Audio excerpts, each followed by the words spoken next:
Hello everyone, it's Miss Young again.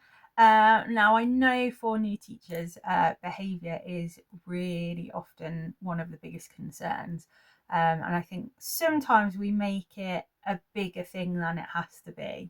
Now one book I really recommend is a book by Paul Dix, and it's called When the Adults Change, Everything Changes.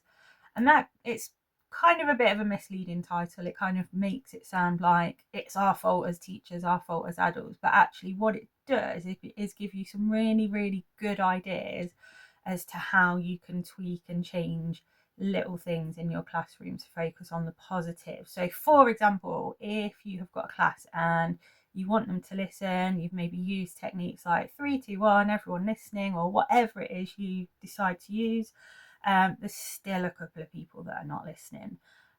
This book will give you hints and tips as to how you can focus on the positive. So the use of language, for example, if most people genuinely are listening, you can say things like, most people are ready, most people are waiting, most people are ready to listen, rather than focusing on the few people that are not listening, rather than saying something like, I've not got everyone's attention. Well, actually, you've got most people's attention. So focus on those positives.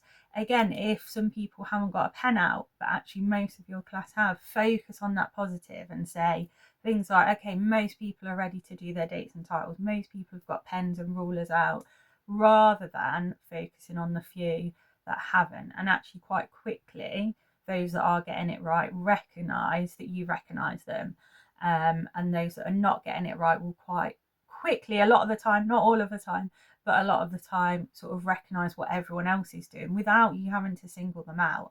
And that is a really positive thing, because what we want to try and minimize is singling people out, and this is a really effective way of doing that. So if you buy no other book in terms of behavior other than this one, I think it is probably one of the best ones that I have read, so highly recommended. And there's extracts of it online and stuff if you don't want to buy it. So have a little look at that. Paul Dix, When the Adults Change, Everything Changes. See you soon. Bye.